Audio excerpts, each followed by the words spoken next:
Hey, what's up, everybody? I'm Irving Fryar. This is the Fryar Place, and I am the host here at the Fryar Place. Y'all come on in the room. Let us know you're here. Throw something in the comments. Say hi. Say something just to let us know you're here. It's good to be here. It's the beginning of the year. I'm excited. I don't know if you're excited, but man, doors are already opening. Opportunities have come our way, and we just thank God for another year, another opportunity to be better than what we were last year, to do better than we did last year, to treat one another better than we did last year. And Omicron, COVID-19 continues to rise its ugly head. Let's continue to mask up. Let's continue to be safe, wash our hands. Let's take care of ourselves and take care of our loved ones. So let's come on in the room. I see 4 of you are in right now. Throw your name in the comment. Let me know who you are. Just don't watch. Hey, Rashida, there you go. How you doing, Rashida? Throw your names in the comments. Don't be scared. It'll be all right. There's nothing I can do. Conversations with Ken Lawrence. Hey, Ken, good morning to you, sir. Good morning. Let me throw that up there. I'll throw you up too, Rashida. Good morning, sir. Thanks for being with us on today. God bless you, Rashida. Rashida's a member of our church, part of the money ministry. Rashida helps to handle the money at the church. My sister Hope. Hey, Hope. Good to see you today. Hope is very, very loyal. Thank you, sis. I appreciate you. Mom, what's up, Mom? How are you? Oh, God bless all of you. Good to see you. Y'all come on in the room. That's just 4 of you. Now it says 6 are in the room. Let me see who you are. Say something. Say hi. While I'm watching or waiting for you to say something, just want to give you a little bit of information. First of all, I want to shout out to Alicia Way, these dope overlays. Shout out to Lou Rogers, Vision Audio Visual, for our video, our introduction, and any film that we may have on our guests. Sometimes we have film on our guests, so we thank Lou Rogers for that. Want to thank my in-studio assistant. She's not here right now, but God bless her. Raymond Forbay. We don't have any no escape gear on right now, but we thank you for providing us with no escape gear. Yes, y'all go to his website, No Escape Gear. Raymond Forbay. Thank God for you, man. Thank you for your support on the Fryar Place. Shout out to the Green Legion. Yes, the Green Legion is always promoting the Fryar Place, so we thank God for them. Vanetta. Hey, how you doing, Vanetta? God bless you. Yes, thank you, Ken. Ken said, nice graphics. We were just, me and my guest, we're going to bring him on in a minute, but we were just talking about the graphics and all. Yes, Lou Rogers does a great job with these graphics. He is an awesome in what he does. And I am low tech, just above no tech, so I have to delegate my weaknesses. And in that kind of area, graphics, when it comes to that, I delegate that out That way I don't stress about it. I just have to pay for it, but I have to delegate it out. All right, listen, before we get to our guest today, I want to make or continue to make this announcement. We actually started, I think, last week, but I want to make this announcement in what we're going to do and how we're going to get you to participate in the Fryar Place. So once a month, we're going to have here at the Fryar Place something that's called Real People, Real Talk. See that? Real People, Real Talk. That includes you. We're looking for you to send in your story. If you have a story that you want to tell, that you want to tell people, we're going to allow you, we're going to bring you in here to the Fryar Place. Yeah, we're going to bring you in and allow you, let you hear you tell your story. If you have a story that you want to tell, we're going to do this once a month here at the Fryar Place. Email us here at the Fryar Place. It's coming across the screen right now, the Fryar Place at gmail.com. Y'all see that? Yeah, the Fryar Place at gmail.com. Real people, real talk. Real people, real talk. So we're going to see your emails. If you want to put it on a PDF and send it, attach it and send it to an email, that's fine. You don't want to have to write a long email, but send us, whether it's in an email or whether it's a PDF attached or a Word document attached to your email, send us your story. All right. And we're going to read those stories and we're going to choose someone every month, once a month, to be on our show with us. And you'll get a chance to tell your story. All right. It's called Real People, Real Talk. Email us here at the Fryar Place at gmail.com. Let me let it scroll one more time across the screen. Real People, Real Talk. Email us here. You got a story, you want to tell your story? We want you to tell your story as well. We want to hear your story. Email us at the Fryar Place at gmail.com. All right? That's cool. So, I don't know if you saw the post yesterday, but I posted on my Facebook page, I posted on Instagram that I have a special guest on today. Yes. Yeah. His name is Tim Massaquoi. And I said yesterday, well, who's Tim Massaquoi? He's my therapist. And we're going to talk about what's wrong. He's probably not going to do this. We're going to talk about what's wrong with my head. All right. Some of you want to know what's wrong with me. Well, hopefully Tim and I can figure that out today. He can figure that out today. But ladies and gentlemen, welcome my therapist. Yes, he's a clinical director, y'all. Welcome him. Let's welcome him to the Fryar Place. Well, Tim Massaquoi, there he is. My man. Yo, he's my bet. Look, as of late, he's my best friend. What's going on, man? How you doing? I'm good. Dr. Fryar, thank you so much for having me. I'm going to call you Irv. No, call me Irving. No, please. I just Irving. Put that on there to remind the people that I got a PhD. That's all. I only put that on there just so the people would know. That's all.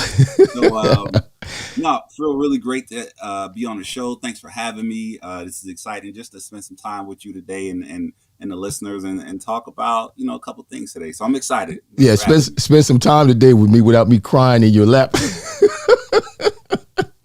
Y'all, that's not how it goes. He added. Oh Lord! Listen. I want to set this up because I have some information on you. First of all, you don't like to use your first name. Oh, it's not that I don't like to use my first name. So 2-second story. So my first name's Arnold. Arnold. My name's Arnold Massaquoi, right? Yeah. So the reason my mom named me Arnold, and I didn't find this out till about 15 years ago, was because when she was pregnant with me, her favorite show was Different Strokes. All right. So my mom named me after Gary Coleman. Okay. so it's like so when I received that, I was like, oh, that's my middle. That's like a nickname. Yeah. We're not going with Arnold. That's not me. Call me Tim.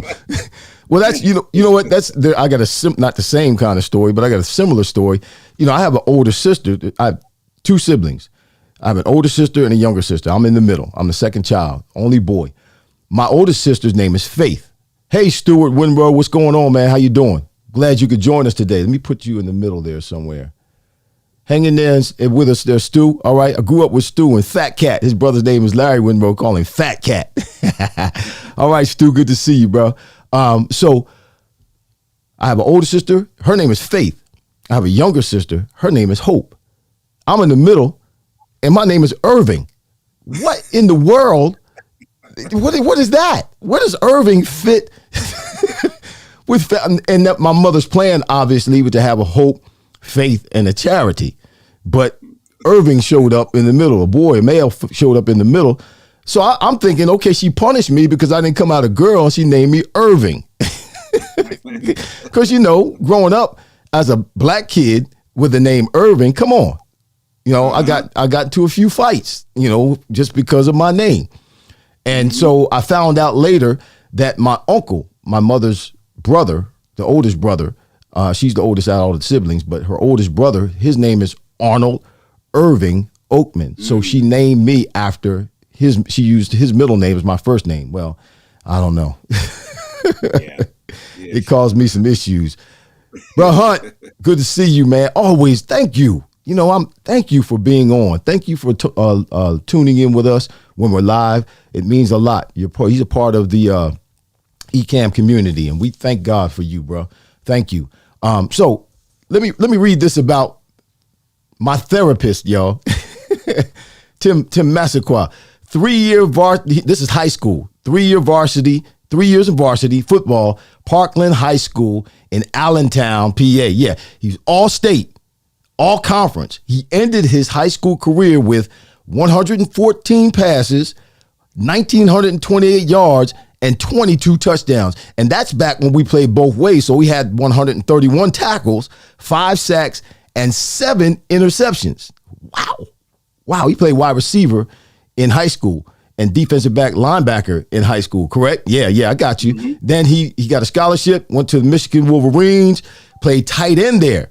Two-time, not one time, 2-time All Big Ten. This cat got it going on. Then got drafted in the 7th round in 2006 by the Tampa Bay Buccaneers. Tampa Bay still playing right now. They're in the playoffs, going to play the Eagles here in a couple of days. Got drafted by Tampa Bay at 6'5", 6'3", 255-pound tight end. What?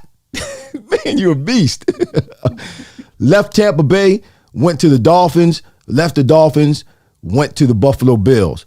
And now, see, he's a beast, y'all. We have a lot in common. And that was actually one of the reasons, I didn't know all of that about him, but that was one of the reasons I was able to and wanted to connect with him and chose him as a therapist, because he was a former player.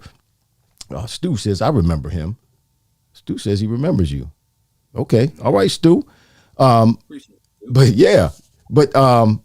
was one of the reasons, because I knew he could identify with where I've been and what I've done when it comes to the issues that I'm still dealing with that are related to football.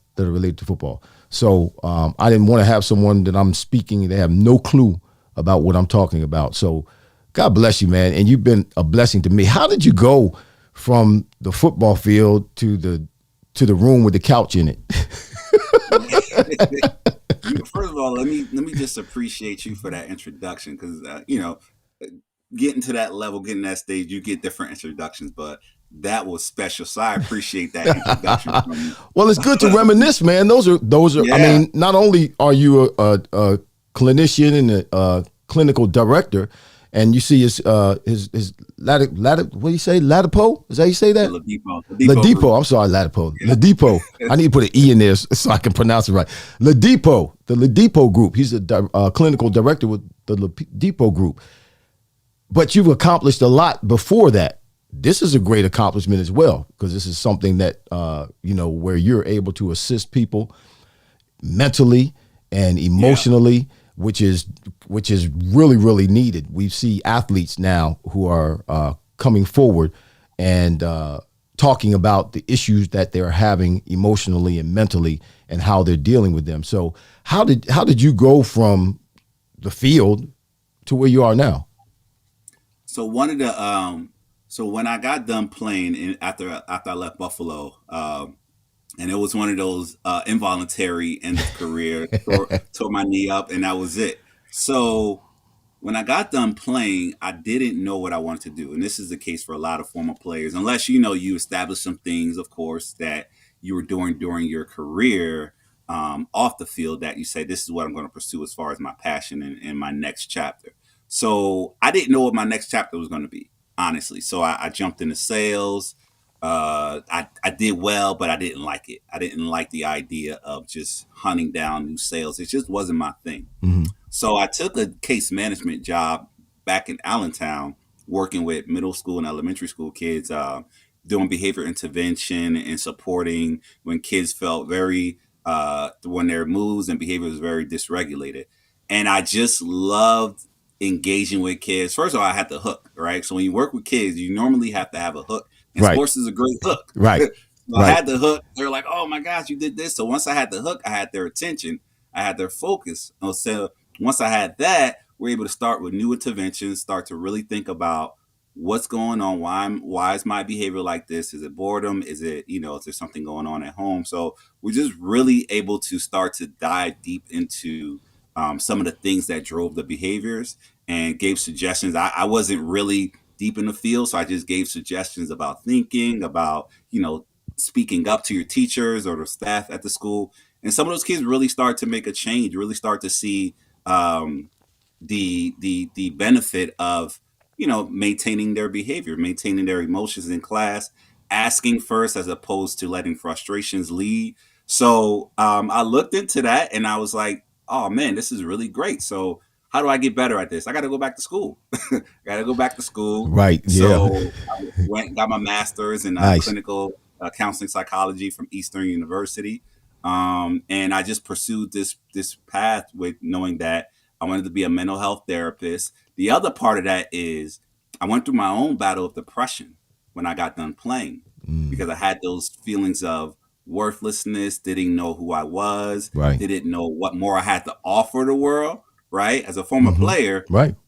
you think when you offer the world your skills as a football player, the world loves it. But what happens when you don't have that skill anymore? What else can you offer? And so I didn't have a positive sense of self because I didn't know what else I had to offer.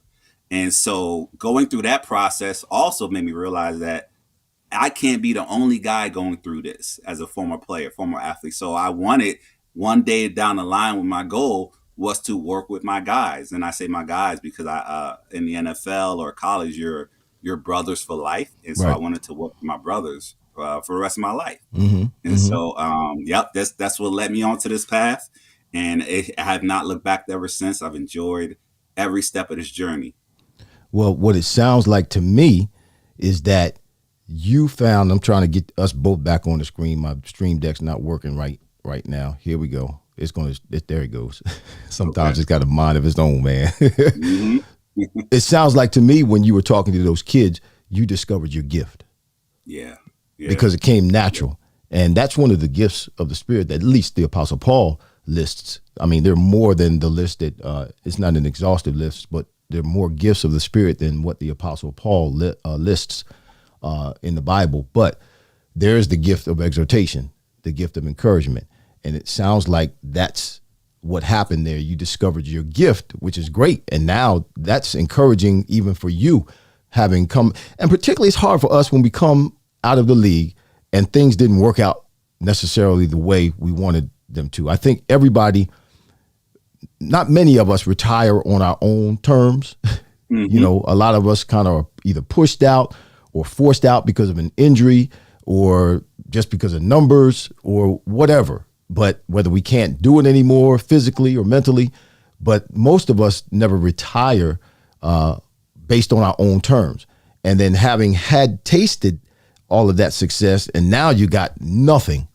Yeah. If you don't, that can be traumatizing. If you don't have something set up that you can move right into, if you're just still trying to figure out, okay, what am I going to do? Or even if you figure out that you're going to do something and maybe that doesn't work out, now what am I going to do? So that can be crazy. So it's you got a gift, and I know you have a gift because you've been very beneficial in the conversations that we've had.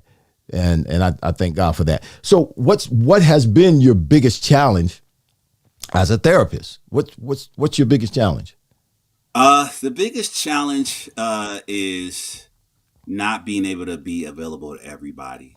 Right now, we're seeing, as a country, and particularly, I'm going to speak to the Black community, um, a level of an awakening to the issues and the importance of mental health, right? And Hmm. so, as therapists, as clinicians, and it's like I'll take it back to scripture. The harvest is plenty, but the workers are few. Yeah. Right now. And Tell me about so, it. I'm a pastor. I know. yeah, right. So, um, there's an overwhelming amount of need for support, but there's just not enough therapists. And for me, it's just my caseload to provide quality work. I'm maxed out. And so when you're at that place and you're still on these different platforms that people can access you for services, I'm finding myself having a hard time, turning people down because it's just not feasible with the clinical practice that I'm working during the day and my own clinical practice in the evenings. And so I'm at the point right now where I have to turn people away and suggest other therapists. But I know some of those other therapists may or may not have availability. So that's the hardest thing right now. It's just seeing help and just reading some of the description of why people are reaching out.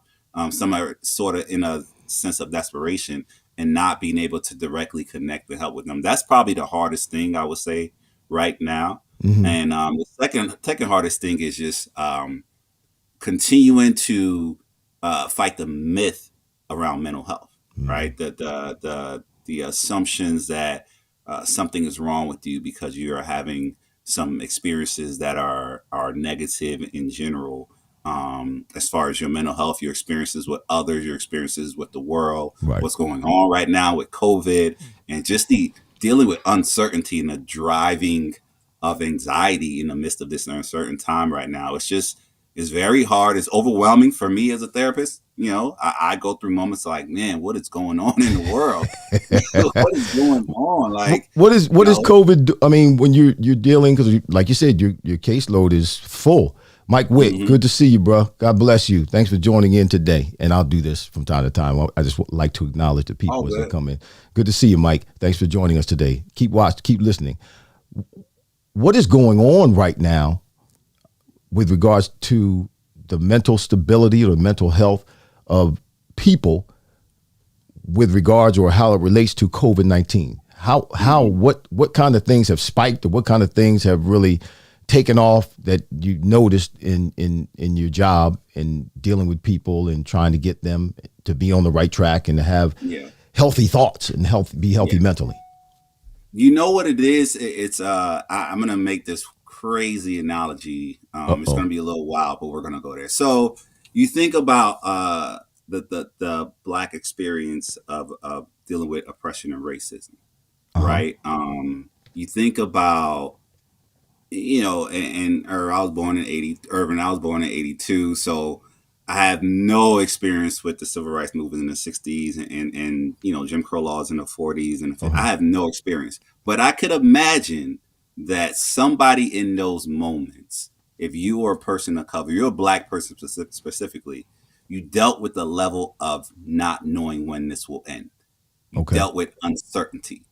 And Mm-hmm. if I could just human to human being to human being, if I could align the two, again, this is a crazy assumption, but it's the only thing I could think of right now in which we're facing an entity, a thing that we don't know when it will end, Right. right? Right. And so when you're facing something that is not good in nature and you don't know when it will end, the thing that's driving is anxiety, depression, isolation, Mm-hmm. and just having no answers. Is as a human being, as human beings, we do not like to have, we don't like to not know the answer. Like that's the But worst but thing. but we don't, because the key word or the key words, human being. We're human. Hmm. We're not God. We're not Hmm. supernatural. We're not Hmm. Superman. We're not from some other planet. We're humans. We're human beings, and we are limited, in what we can do. And Hmm. we can't see the future, and we don't know the future. So that's something that we have to live with on a daily basis, every day of our Yeah. lives. Now, obviously, like what you're saying with COVID-19, this is something that's killing people. It's Yeah. something that we can't see. It's something that came up that we didn't see coming. And it's really had a big negative impact on us as people in this world, on the world. So yeah, it's a bigger fight that we're fighting, that the unknown is yet before us. But at the same time, we don't ever know what's going to happen tomorrow. Yeah. We like to, yeah. What we can do is we can make assumptions and we can make predictions, but Well, we with know what this, that does, right? exactly, right? But still, we're comfortable in that. We're comfortable in making an assumption around something. We're comfortable in calculating. Our science community want to calculate, our math community want to calculate risk. This COVID thing Right, but really doesn't it can't calculate the end game. doesn't it make it worse when we make assumptions and then we make calculations that it doesn't turn out the way we assumed, or the calculations are off? Doesn't it make it even worse when the results It are can. It can, uh-huh. but if you think about any situation, right? If you can line up a couple of different scenarios, Hmm. right? You may not have the right scenario, but you're comfortable in that you're working towards something. That's the key. You're Okay. working towards something, so you're comfortable in that. All right, I don't know the answer, but I'm working towards it. Okay. But this thing, every time we work towards some type of solution, a Shit. new variant comes in, and we're like, Yeah. oh, here Yeah. we go again, But right? that's on us though as well. Mm, That's on us as well. We've never really, in my opinion, as a country. Now I don't know what's happening in other countries, but mhm. here in the United States of America, we have never really complied with Yeah. what needs to be done with regards to what the government is telling us, the CDC and all. We never really complied. There's always been pushback. And as a result of that pushback and being unwilling to, whether it's wear masks, whether it's socially distanced, whether it's getting vaccine, there's a bunch of us that have fought against that. And that has delayed our deliverance from COVID-19. Mm. So it's our fault. We fail. To me, we fail to see that. We fail to see that we could have gotten this thing because listen, the chicken pox is still here, the measles are still here, the flu is still here. All those things that we've had to have vaccines before in the past, they're still here. They still exist. We just have them under control. Hmm. COVID-19 ain't go. Listen, y'all. COVID-19 ain't going nowhere. It ain't going nowhere. We need to be vaccinated. We need to do the things that we need to do to protect ourselves from it because it's not going anywhere. The same as all of these other infectious diseases haven't gone anywhere. We've just done what we needed to do to protect ourselves, and we've failed to do that. Hmm. That's just where we are right now. So what do you recommend based on what you've said about what's happening right now and the anxiety that has been created because of it and the fear, so to speak, of the unknown? What would you recommend for us during this time until this cloud is lifted? Yeah. So right now there's a new normal. One of the things that you do to battle anxiety, fear, uncertainty is to come down with a set of routines and rituals, things that you do every day that can be predictable, that can be normalized in that this is something that you know that can happen or that will happen potentially tomorrow, right? So what does that mean? That means, like you said, Irving, making sure that as much as possible Mm-hmm. your family can be vaccinated. If you choose not to be vaccinated, still a choice. Not everybody agrees with it, but if you choose not to be vaccinated, you still follow the protocols, right? You still wear your mask. You still do as much social distancing as possible, and you still, make sure your hygiene is on point. Mm-hmm. And then you just continue to talk to your friends and family about just routines and rituals in that what's going on tomorrow. What can we plan that allows us to be comfortable the next day? So what I mean by that is if you're going to get together, do it with those things in place, right? If you're going to continue to, if you come up with the virus, you isolate, you Mm-hmm. follow the guidelines, but you also just talk and normalize your experience with a supportive system, Mm-hmm. someone who will not add more fear and stress, but who can tamper that down, whether that's friends and family or professional. It's just the more we talk about it, the more we normalize the experience of dealing with that anxiety with somebody who can help and be supportive, Right. that helps to ease and get us to a point where we're regulated with our emotions.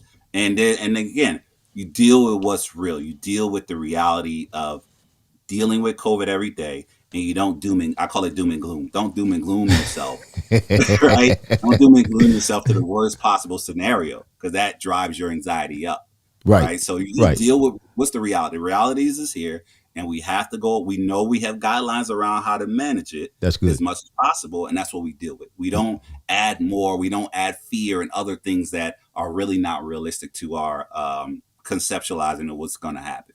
Wow. Wow. Vinny Capriati says, thank you for doing this.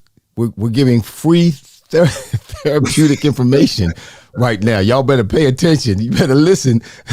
This is Tim Massaquoi, clinical director of the Ladipo Group. Did I say Group. Ladipo? I keep wanting to say Lapido. Libido. Ladipo Group. There we go. And he's my therapist. Yeah, I'm gonna say it one more time. Ladipo Group. I got it this time. I got it now. Malazium, what's up? How are you, bro? Good to see you.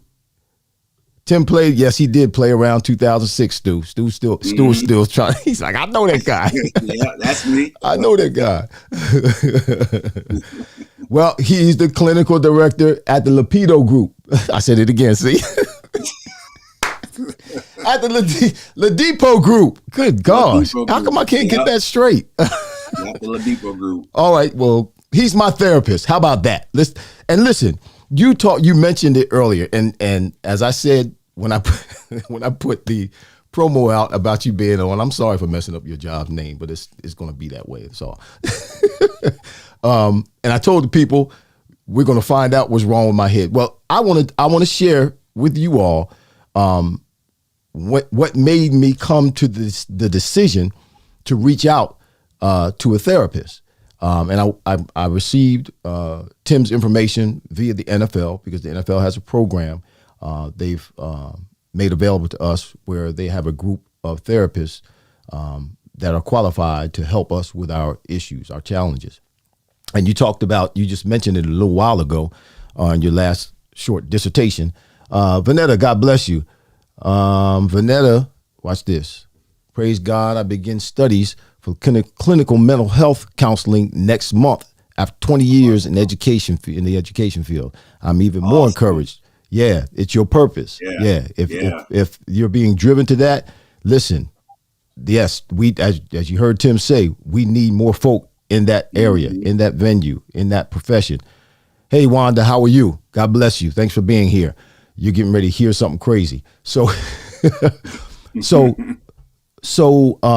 as I said, Tim talked about operating in fear. I didn't know this, and that's why he's great. I had a knockdown, drag out argument with my oldest son.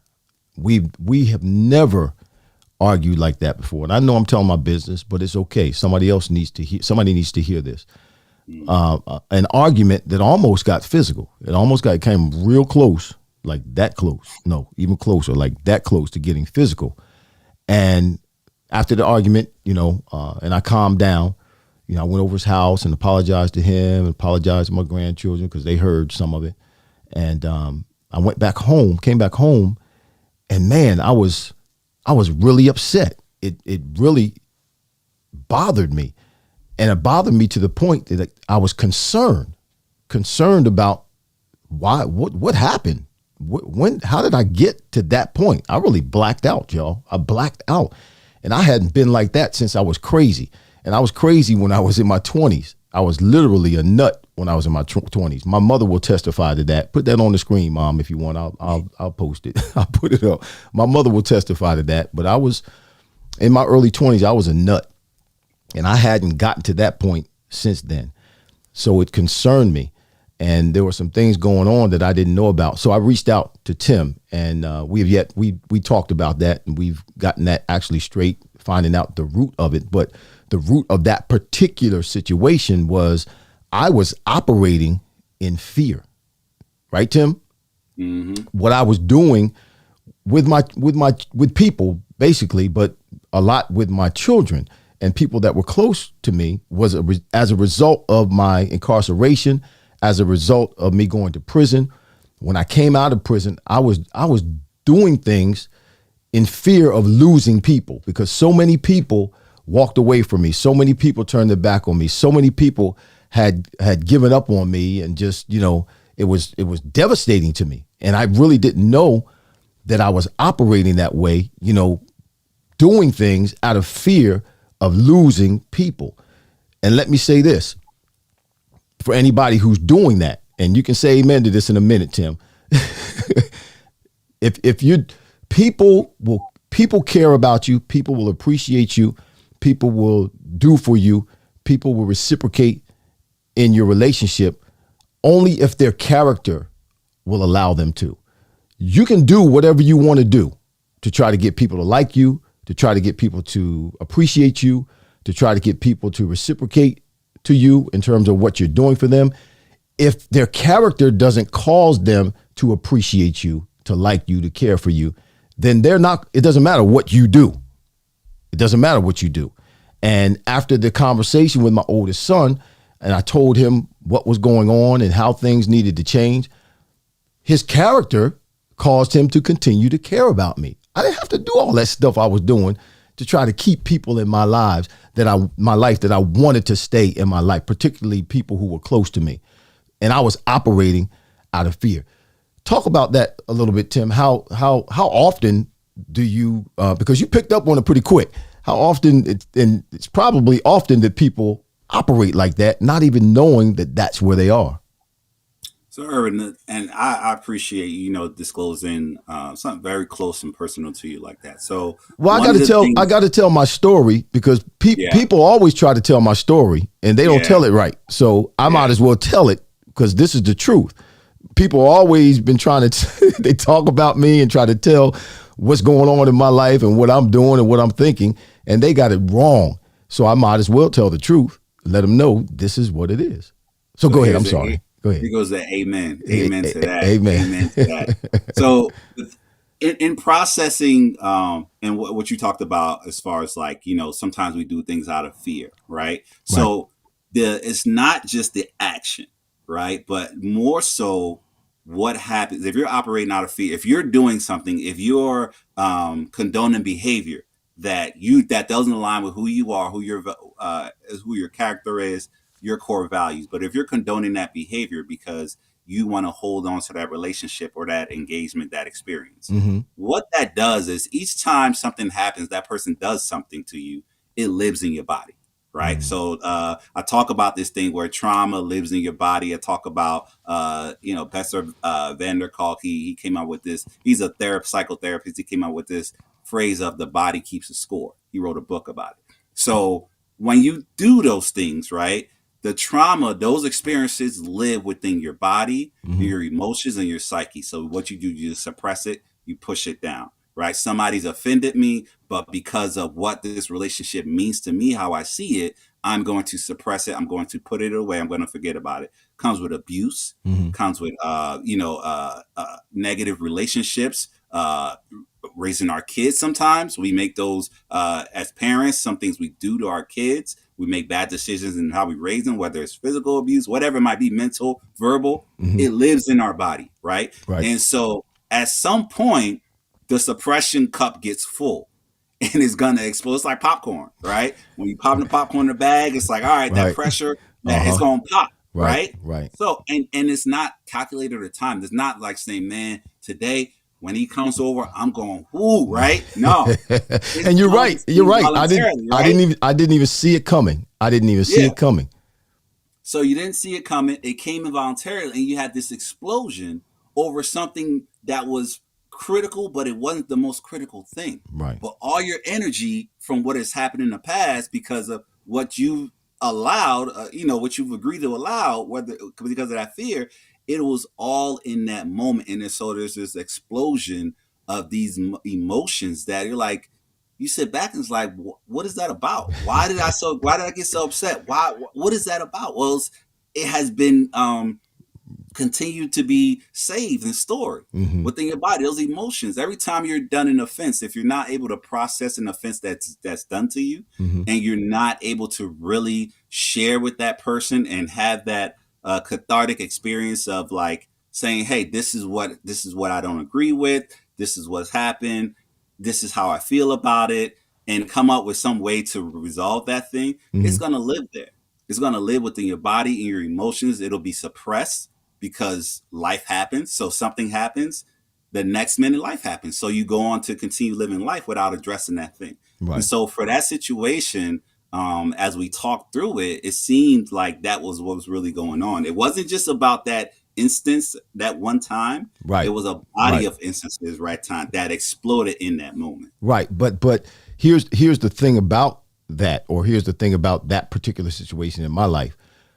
I needed, and hear me, y'all that are watching right now and who will watch, I needed a therapist to help me peel back the layers of the onion so that I could get to the root of the problem.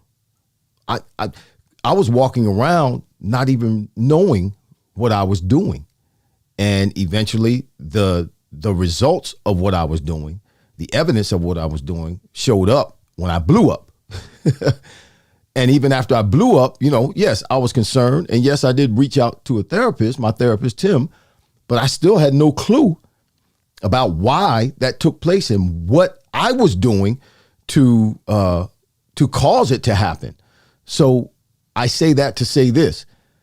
1 out of 3 people, tell me if I'm wrong with this, Tim, 1 out of 3 people in this country need to talk to somebody with the professional skills that a clinician like Tim has to help us iron out these issues that we have inside of us that we don't really know how to deal with. We don't have the skill. We don't have the tools. Plus, we're emotional most of the time. So that gets in the way. Yeah, that gets in the way. We can't figure things out anyway. We need another party who has the skills and the ability and the giftedness to help us talk through these things. So yeah, that was, before we go though, Tim, and we're almost getting there, I'm gonna give you a chance to talk about the systemic issues. I just want to throw a couple of comments that people have put up. David Hunt said, he said, I got to run to a meeting, but I'll be back. We'll be back to check out the rest of the replay. This is such an important message that people need to hear. You're right, Dave. And Dave said, here it is. Let's get the likes up. Y'all hit the like button or the like on this video. Let's get the likes up, like Dave said. Now I'm going to put up what my mother said. Tim. What mom say? Mom said, you still a nut. I said, you still a nut. Thank you, mother. I love you so much. Thank you. And Stuart is laughing. Ha, ha, ha. Yeah, Stu. Yeah, it's funny. Listen, my mother loves me. I know that. I'll always love my mother. We talked earlier before we came on live, while we were behind the scenes in the green room. You mentioned a systemic issue that we as African Americans that we deal with that has a negative impact on our mental health. There's a systemic issue, and I'm interested in hearing about that and what your take is on that. I mean, we all know that there's a system in place, a system in this country in place that includes some and excludes others.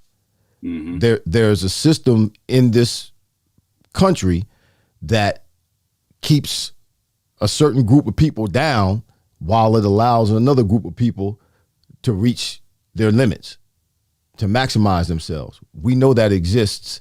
Eddie, God bless you. He's laughing too. We know that exists in this country. Don't get fooled, people. Don't you be fooled. And I can speak from experience now, because since my incarceration, I'm in the system, and this system beats on me every day. There's things that I don't have privy to now because I'm in the system. There's things that I can't do now because I'm in the system. I'm still paying fines. Every month I pay fines. I've been doing it since I've been out. I'll probably be doing it the rest of my life. Be paying fines because of the system. And it's no wonder that the recidivism in terms of the incarcerated returning back to prison is at a high level. And it happens so frequently because we do hard time while we're in prison, physically in prison. But when we are released from prison back into the world, we do soft time for the rest of our lives. So I'm still in prison. You see me physically. I come to the church. I'm here in my studio. You see me physically, but I'm still incarcerated. I'm still incarcerated because of the system. And understand this too. And this is not necessarily just black folk, but the system is backwards because it says you're innocent until proven guilty. No, you're guilty until you prove your innocence. When you look at what happens in terms of charges that come with people, they have to, first of all, they arrest you. So if I'm innocent and got to be proven guilty, why are you arresting me? They arrest you and you got to pay for bail, right? So when I was indicted, I got fired from my job. A bank called me and told me, take your money out of my bank. You can't deal with us. I had money in the bank. They told me, we don't want to deal with you.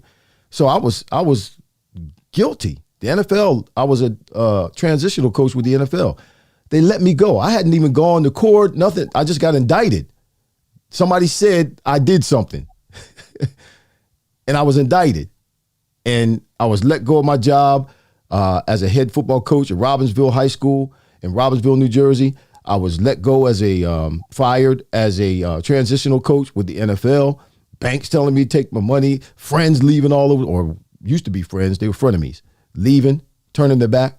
I was guilty trying to prove my innocence. It's backwards. It's backwards. And there's a systemic issue that's going on that plays into our mental health, particularly African Americans. Take it away, Tim.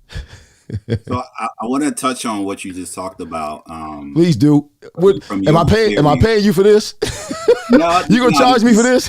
We're gonna charge for this because we're not working on your stuff right now. We're talking to your experience that, on a serious note, it's a lot of people who look like us are going through this, really going through this. So I've been, over the past maybe year, right? So, and again, some of these things, when they align, you're like, if you're paying attention to the timing of things. But over the past year to maybe 2 years, we've seen publicly a few of our brothers and not as many of our sisters, but we've seen publicly folks getting released from prison from wrongful convictions. Yes. Over the last year. And I'm talking about from drugs to murder, wrongful convictions, folks who have served 20, 30, 40 years of their life in prison. Somebody somewhere has finally said, oh, no, that wasn't done correctly, or that person was innocent. That person wasn't even in the space. We need to let them out of prison. Right. So that's been happening, right? If we're paying attention, we've seen that happen. And then, in some of those cases, let's say, okay, Irving, you talked about the idea of being externally still in prison, doing soft time, right?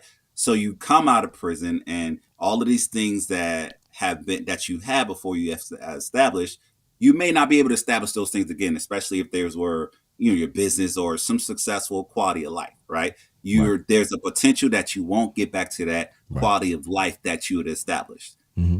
So let's say, okay, the government say, okay, we're wrong. We'll throw you a couple $1 million. All right, throw you a couple $1 million. Right? Are you a prophet? Are you prophesying?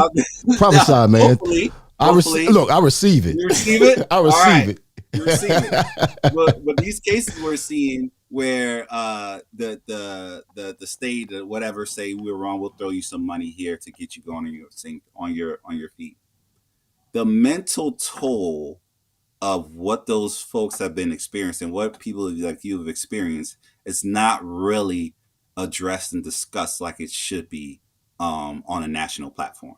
And I will talk about the sense of going into a space in confinement and coming out into a world that looks different. That changes 6 months to a year. Yeah. Right? Our world, our society changes every 6 months to a year. It don't change in 10 years. No. Every 6 months to a year, the way we do things, our world is evolving and changing. So when you go into that system, you come out to this other system. Who's supporting you with your mental health and processing what you went through, especially when you've been convicted Mm-hmm. and you were innocent, right? Mm-hmm. And then, okay, if you did something, when you come out, what's the real supports? Right. What's the real supports you have to help you try to be a productive citizen? Because Mm-hmm. that's what they want you to be. That's what they say. They say you serve your time, come out, you're expected to be a productive and contributing citizen to the United States or wherever you are, whatever country it is. Uh-huh. How you help me do that? How you help me do that when mentally there's a part of me that's could still be incarcerated? Right. How do you help me process that incarceration? So now, if you say, okay, well, we have this program, is it high quality? What's the quality of the program that you're putting me through as far as getting me back on my feet, as far as parole, as far as whatever it might be, probation, mental health, social work services? So I bring that all up to say that you're right in the sense of, yeah, this thing is set up for you to go back because the way you're coming out is not conducive to the way that life is being lived right now. And mentally and emotionally, what you've lost sometimes is it's too overcoming, too overwhelming to bear. And so you inadvertently or you intentionally do something to get you back into that comfort space, which is that incarceration. Right. Because routines and rituals, that incarceration, as horrible as it is, there's a routine and ritual to it. Right. Out here in the world, sometimes when you're coming out of that space, you can't get into that routine and ritual because you had this stigma on you. Mm-hmm. You had this felony on your rap sheet, right? Mm-hmm. So when somebody goes to check your stuff, no, they can't come here. They Right. can't come here. So all these doors are being closed, and then you're still expected to come out and be productive. How can that be? Well, Backward system. well, even with that, and I don't care what happens now because it happened already. So I'm gonna Yeah. tell something. No, I'm gonna tell something about my my situation. That you're right. When you come out, the system is such that it causes you or makes you do something that's going to cause you to go back because they tighten the reins. They make the reins so tight that you can't live, you can't survive. So for me, when I was released from prison, I was placed on a program. It wasn't parole, wasn't probation. I was placed on a program called ISP, Intensive Supervision Program. And I was mandated, first of all, to have two jobs. I had to work two jobs. And they took 20% of my check after taxes from my first job, and they took 100% of my check from my second job. And they did that. I was on ISP for 21 months.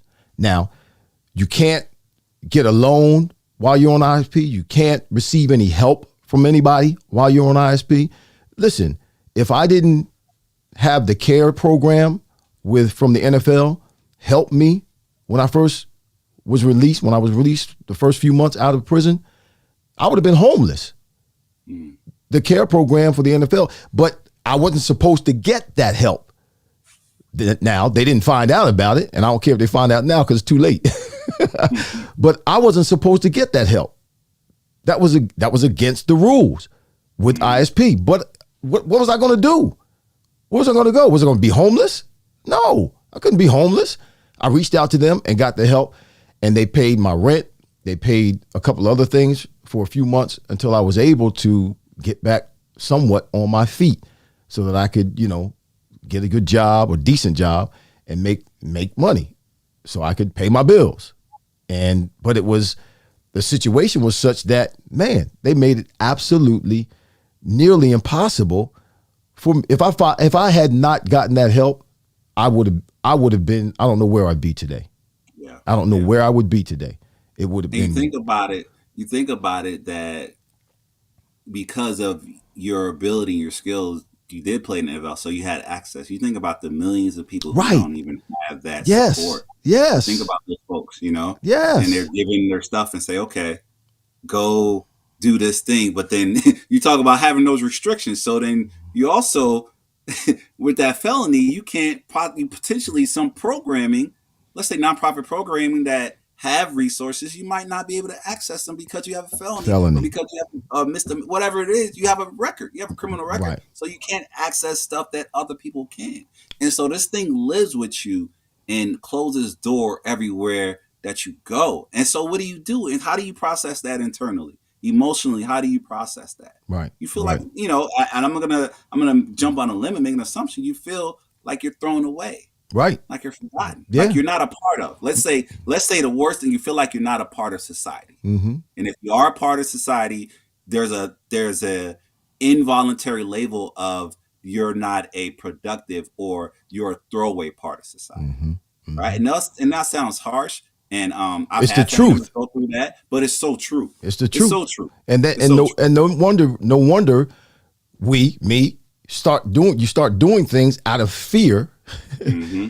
a fear of losing people, fear of losing things, fear of going back to prison, fear of not being successful, fear of not being seen the way in terms of the person that you really are.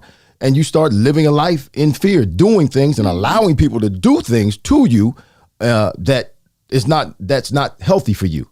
And now it just creates more of a poison mentally. It creates more of a poison in your mental stability, and you're just sliding down the hill. Yeah.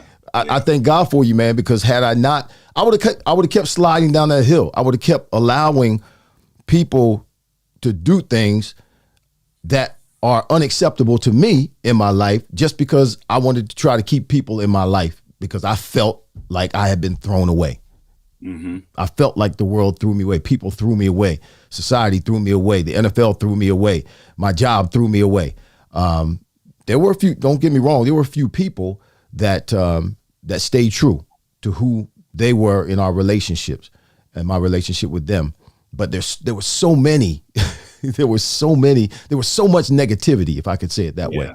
There was so much that's what I heard. I couldn't see the forest for the trees because all I heard was the negativity from the people and saw the negativity and how they treat it. And they still treat me that way. But now that doesn't make the noise it was making in the past because I've been able to talk it through. I've been able to recognize my own error in how I've been responding to this situation. And it's allowed me to respond in a better way and have a different mindset, which is a healthy mindset with regards to where I'm going, where I've been, what we're going to do. Yeah. So listen, Tim, anything else you want to say, man? It's 12 o'clock. My son's calling me. To my next meeting. Oh, you got another meeting? Yeah, I got 1 o'clock meeting. Yep. Okay. Trying to figure out how to serve more people. Man. No, I know I talked about the lack of help in the field earlier, but if you continue to look diligently, there is help and support. The Ladipo Group is a mental health and a consultation organization. Tanya Ladipo is our executive director and founder, and she saw, years ago, the need to provide quality, and I'm saying quality, mental health services in the city of Philadelphia and the surrounding areas. We are one organization, and again, we're looking for more therapists. If you're in the field, we need you. The field needs you, but we need quality therapists to work with our people who look like us, to do the work that's needed. And I want to encourage everybody to continue. If you haven't started, but really look for mental health support. If you need help, the first thing is awareness. So if you're aware that you are exhibiting behaviors or things in your life are not going as they should, and you have these feelings around it, that means it's time to seek help and get support. Man, that's cool. All I want to say. Thank you for having me, Irving. Man, I appreciate my time. It's always a moment getting together with you. Yeah, well, we have trueness and openness. Yeah. I love it. Yeah. Tim Massaquoi, clinical director at the Ladipo Group. Got it right that time. Good God Almighty. It took me 10 tries. I got it though. Y'all, if you need to, please reach out to him. You can find him on the internet. All you need to do is see his name. All you have to do is Google Tim Massaquoi and the Ladipo Group will come up. He's right there. You can contact them.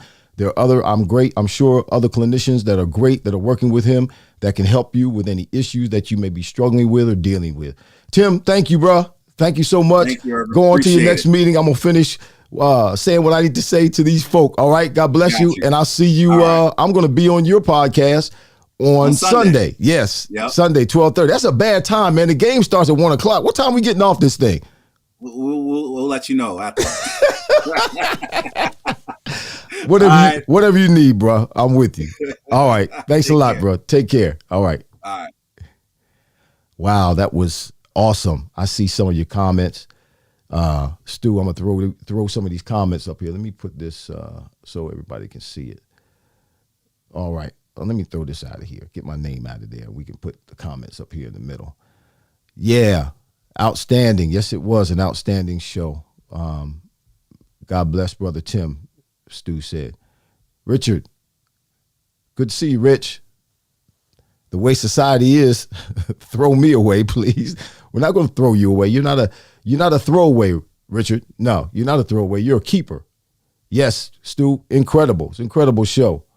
Mom said, Vincent, he's a good nut, and I love him dearly. I know you love me, Mom. Vincent said, surround yourself with people who live, well, it should be like you, for you and lift you up. I think he said like you. I think he wanted to say like you. Vinny also said Irving is a good nut. Thank you, Vinny. I appreciate that. You saying that I'm a good nut. Eddie, God bless you. Stu, Wanda, good to see you. Hope, thank you. Mom, David Hunt, I think Dave is gone now. He said he had a meeting he had to go to, but we thank God. Vanetta, thanks for being with us. Are y'all still with us? We got 15 folk. Come on, throw something in the comment. Let me know your comments. Let me know you're still here. We're going to get off of here. Thank you, Wanda. Wanda said, great show. Thank you for logging in with us today. Very good, Pastor. Thank you, Richard. Y'all, I try to bring you good content, all right? I try to bring you not just entertainment, but even with the athletes that we have on the show, whether they be Hall of Famers or whether they be someone that I played with in the past or whether they're, so hopefully we'll get some current players in the future. They have a story. They have information for us that they'll share with us that will help us live better lives, do better for ourselves, feel better about ourselves, treat others the way we're supposed to treat others. So all of this is for the betterment of us. Yes, these are conversations that are fire. Yes, these are hot conversations, but they're also helpful conversations. And Tim was absolutely magnificent today, and I appreciate all of you for joining in today. Hope gives us a heart. Yeah. Yeah, love the show too myself. Absolutely, Stuart. Yep, Stu said absolutely. Love all of y'all. Listen, don't forget, we're going to be starting here right away. We're starting this now, something called Real People, Real Talk. Let me get back to this.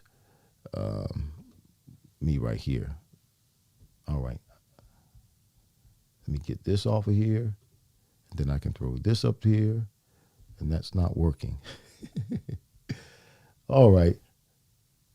Don't know why. There it is. Real people, real talk. We want to hear your story. We don't just want to sit and talk, but we want to hear your story. You can email us at thefryarplace@gmail.com. thefryarplace@gmail.com. Can y'all see that? Yeah.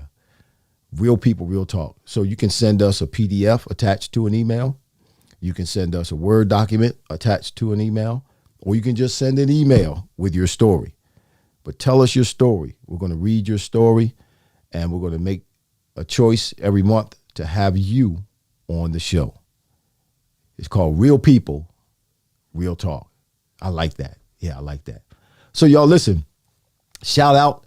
I'm going to leave that. I'm going to let that keep going. Shout out to Alicia Way for these dope overlays. He's sending me some more overlays that we're going to have here in another couple of weeks that are supposed to be even doper than these dope overlays.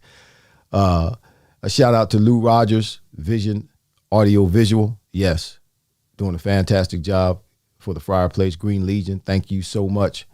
Raymond Forbay, No Escape Gear. God bless you. My in-studio assistant, who is not in studio today, but she's my daughter. We love her, Adrian, wherever you are. God bless you. Thank you. And thank all of you. Yes, Richard, the show was fire today. Thank you, Vanetta. She said, excellent show. So we out of here. We'll be back next week. Prayerfully, we'll have Mike Rozier on next week. Mike's father passed away last week. So pray for him and the Rozier family. The homegoing service is this week, this Wednesday coming. So I don't know if he'll be ready or willing to come on the show next week. That's the plan. But, plans change.